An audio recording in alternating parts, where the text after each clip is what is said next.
Of these, and I will show you how you can get a trip to anywhere and taken with your brain. But when you get there, you might just go insane.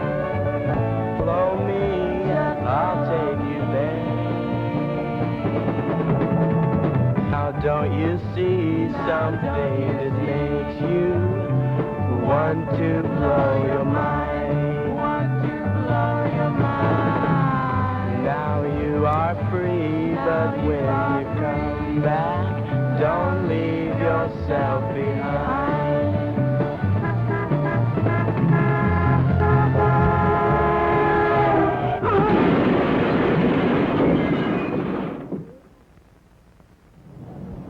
You followed me, I took you there. You followed me, you got nowhere.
Now, ladies and gentlemen, just give your immediate reaction. Answer which best describes each of the scenes. Well, what if I think they're all LSD? This was one of many such groups with whom I'd met. Parents seeking an answer. Their common bond was fear. It was reflected in papers. The scenes they had watched all suggested LSD. And this is our culture's anxiety of a growing number of parents who think or know that their children are using LSD, or are afraid they may be tempted to use it. Now, let's take another look at these scenes and see how they compare with our answers. What are we going to see now? Most of you thought this was an accident caused by the use of LSD. Some of you even thought it might be a suicide. It was drugs, but not LSD. Her doctor gave her some medication with a warning not to drive, but she thought warnings were for other people.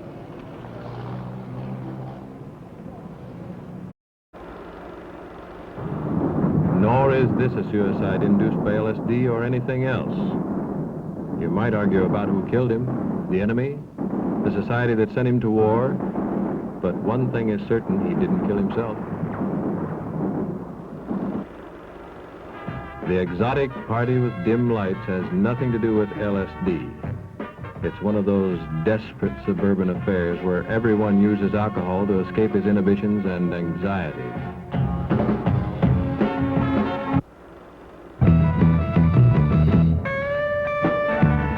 You could almost smell the incense in this one, couldn't you? Well, there isn't any. It's a school dance with adequate supervision.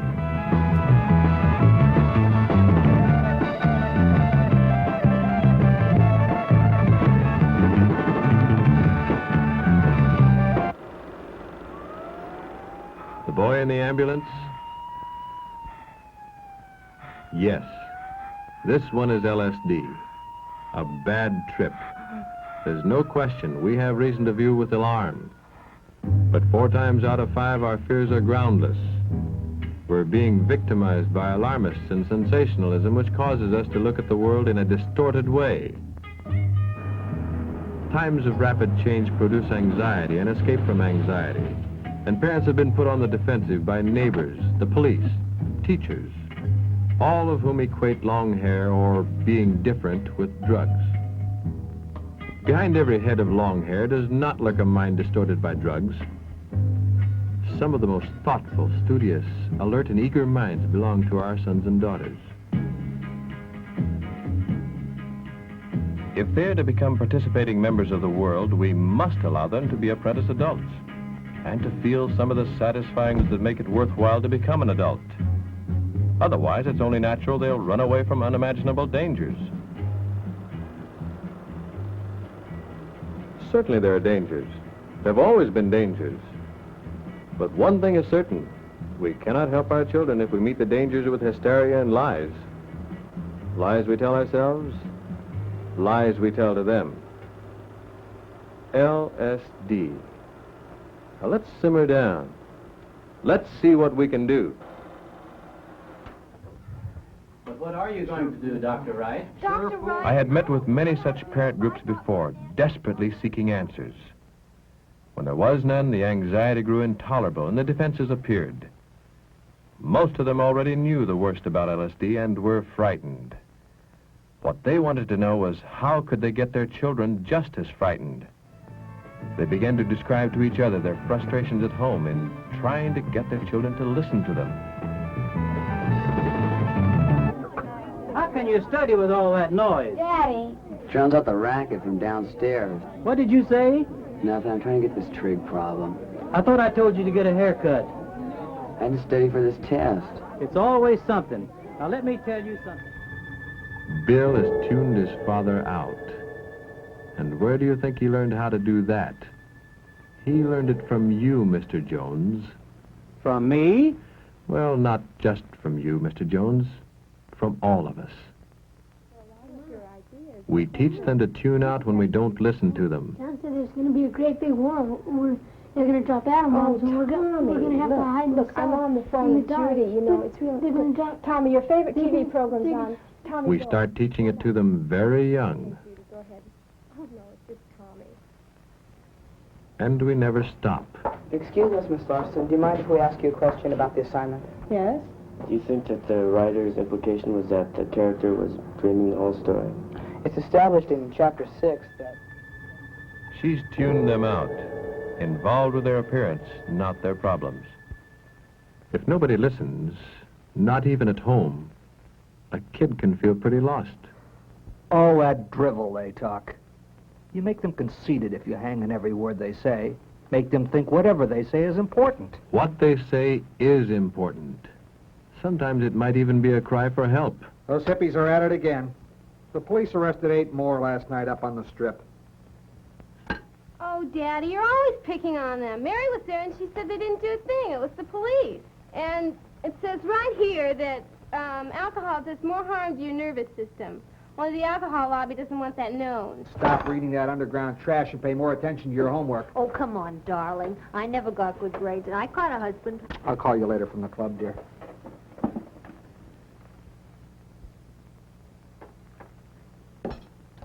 Oh? What's the matter with you? Nothing. Can't a person have any freedom around here? Freedom. Freedom. That's enough to frighten any parent. Her imagination is running wild. What does Nancy want? Just a minute. Are you going out barefooted?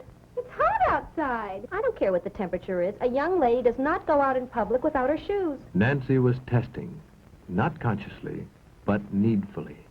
She was seeking the freedom to make the small decisions in her life, to have a sense of her own self. So, okay, I'll wear shoes. But you could worry about clothes for other reasons.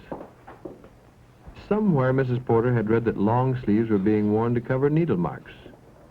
When she thought about it, she hadn't seen Josh with bare arms for a long time. She felt both foolish and frightened, but she had to find out. Well, after all, parents are not immune to the anxieties of our age. What's the matter, Mom? Oh, nothing, honey. Good night. But what has happened to the avenues of communication that we must check up on our children in the dark by flashlight? Kids today have no manners, no sense of values. Half of them are long-haired drug addicts. You just have to listen to the news or read the papers to see it. Are you going to just listen to the news, or are you going to listen to your kids? Dr. Wright, as much as I love Bill and Gina, I've got to say that they are rude and inconsiderate a lot of the time. And sloppy, too, especially Bill. What is it you want from them? Do you want to show them off like a new carpet in the living room? Are they just something else you own? Or are they individuals, their very own selves, who need you for the very special purpose of teaching them how to become grown-ups? Well, I think that my children have sense enough to leave LSD alone. But how can I be sure when it's so available? One of the foremost authorities on LSD is Dr. J. Thomas Ungerleider of the UCLA Neuropsychiatric Institute. I want you to hear what he has to say about it.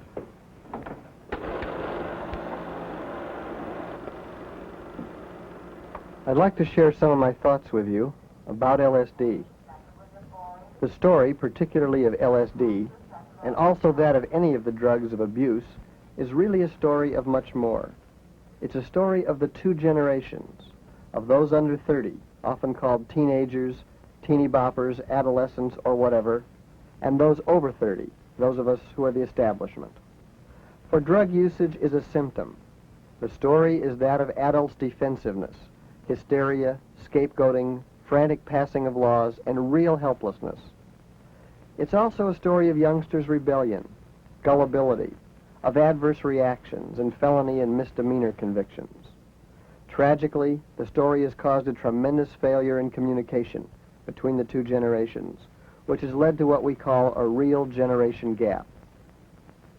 We've all been pretty helpless. Parents, schools, police, judges, doctors, hospitals, psychiatrists, ministers. There's no simple cause, like being too permissive or too strict or not caring for the kids, nor can one expect each parent to be a drug expert on many different drugs by reading all the literature and having all the right answers. No, no one's to blame. There's no simple answer. No school courses, movies, tranquilizers, nor laws to solve this problem. Rather, we must understand a couple of things about the adolescent, and perhaps that will lead us as well to even understanding some things about ourselves. Now, understanding doesn't mean that we'll be totally permissive. We'll certainly lay down some rules. But what we have to understand first is the adolescent struggles with his sexuality and his angry feelings. There's no time like adolescence where these struggles are more difficult and where one has to work harder to find one's identity in life. Drugs like LSD give the tragic illusion to the youngster that he has no struggles and no problems with sexuality and anger. He can pretend to himself that he doesn't have to explore the world inside himself and the world outside himself. Unfortunately, the youngster who's contemplating taking doesn't tell us about his hang-ups, as we call them, nor does any adolescent. But what he is to test us. He criticizes us and our society, the world we've created. And this leads to the second point that we must understand. This is the coexistence in the adolescence of extreme perceptivity and extreme gullibility. His gullibility makes the adolescent swallow the nonsensical hucksterings of any drug prophet who comes along. We could probably sell him Disneyland if we tried. On the other hand, it's his perceptivity which makes the adolescent seemingly such a problem for the rest of us. He criticizes what he sees as being imperfect in our world, and he sees things in the adult world that we would rather he didn't see. He sees the hypocrisies. He sees the stifling of the organization man's individuality. He sees our materialism and often shallow lives. Unfortunately, when he criticizes us, we get defensive. And this is where the generation gap really becomes so large. This is where we really turn off his listening to us. Sometimes we say all drug use is a giant communist plot. Sometimes we advocate censoring the radio stations that play rock and roll songs with words and ideas we don't like. Sometimes we frantically pass laws. But always we're defensive and not willing to admit that the youngster has to help us to create a better world instead of dropping out of the world as we know it with drugs. But adolescence is a time of paradoxes. These kids actually want us to retain control of the home, the classroom, and the campus, and not to panic or to be totally permissive. They want to know our ideas, but they don't say, for example, tell me about alcoholism. What the adolescent says instead, to test us, is something like, alcohol is worse than LSD. Then he watches our reaction. It's so important to let the youngster explore new ideas. For ideas and even rebellion can be good, but not the drug rebellion. Of course, these kids have us in a vulnerable position. We're a drug culture. That's the message at the beginning of the film. It's such a fundamental hypocrisy when we adults tell the youngsters that our drugs, our barbiturates, tranquilizers, and especially alcohol, are good drugs, and that it's their marijuana and LSD that are the bad drugs. What can we do? First of all, I think it's vital that we let people talk about drugs, in the schools and at home, because to make talking about drugs forbidden is to make it very exciting. Indeed, I've talked to youngsters who take drugs who would rather be drinking alcohol, because they like the effects of alcohol better. But when they're taking the forbidden drugs, they're thinking to themselves, what would Mom think if she knew? What would Teach think? Whereas they know if they're drinking alcohol and their teacher or parent found out, they'd probably just laugh and say, well, so what? We all drink too. Some of the schools that won't discuss drugs have the worst drug problems. Others, where they're minor drug problems, treat it like any other of society's difficult problem areas, by discussing drugs, not preaching, but letting the youngsters form their ideas based on knowledge. An honest I don't know is okay to tell a kid, but not the big lie. We often rationalize the big lie by saying that it's for the youngster's own good. So, with LSD, we talk of deformed babies, unproven, to scare them. But that's what they don't buy. But let's face it, we can't equate the danger of a youngster rebelling with a very dangerous drug like LSD with the danger to him of long hair, even though we may not like long hair, because we can't tell the boys from the girls. And when we read in the paper about a sensational story that this or that drug is either instant happiness or instant death, let's keep our cool, as the kids say. Let's not get uptight, or let's be from Missouri, meaning let's be very skeptical and let's go after the real facts. LSD, let's simmer down. We have to remember, above all, that the adolescents are struggling with their feelings of aggression and sexuality, along with the need to establish an identity. They are rebelling and experimenting sexually, trying to find out who they want to be like, what they want to become as they grow older. Many of them see LSD as offering a magic solution for these struggles. But because the drug helps the adolescent to pretend to himself that he's not rebellious or angry, nor has any sexual needs, it deprives him of the chance to work out his problems at the most crucial time of life. This is the greatest tragedy from LSD. Man's search for El Dorado in a pill continues. LSD will surely become obsolete as other more potent psychedelics are developed. As Dr. Ungerleider has said, people need to explore their feelings and talk out their reactions. People make us feel so self-conscious about our teenagers. Why, we worry more about what the neighbors have to say than about what's good for our kids. You sound like a hippie, accusing us of saying one thing and meaning another. But adolescents have always criticized the world their parents made. If you criticize a thing, you don't have to admit you're afraid to grow up and become a part of it. On the other hand, much of their criticism shows honesty and mature perception. They seem to be both childish and wise at the same time. Instead of defending our world, perhaps we ought to invite them in to improve it. Does that mean they can do anything they like? No. Just listen to them. If we listen, if we really listen, if we listen right now when it's important to them, not later on when you've read the papers or when we've washed the dishes or maybe had a minute, if we give them the same respect we'd give a passing stranger, we might be able to get them to return that respect. And the interest. We might even get them to hear what we're saying. But what? What are we supposed to say to them? No one can tell you for sure what to say. Every individual is different. Every family knows for itself what's gone on before. But we don't even remember what we've done wrong. You don't have to remember. There are all the pressures of the outside world, all the pressures of his inner changing adolescent self. Try to concentrate on keeping the channels of communication open. Most kids are essentially moral. They think a great deal about who they are and where they're going. Is a psychedelic trip really worth risking the damage to your minds and your bodies? Well, how do you know, Mom? You've never experienced it. You've never been there. Well, I don't have to have syphilis to know I don't want it. What they crave is our honesty. Well, what about LSD? Lately, the new research has shown that it may affect your unborn children. Do you know that for a fact? No, I really don't. But why take a chance? You know, there's all sorts of jobs going on in research and investigations about LSD. Why not get on that side of the fence instead of being the guinea pigs?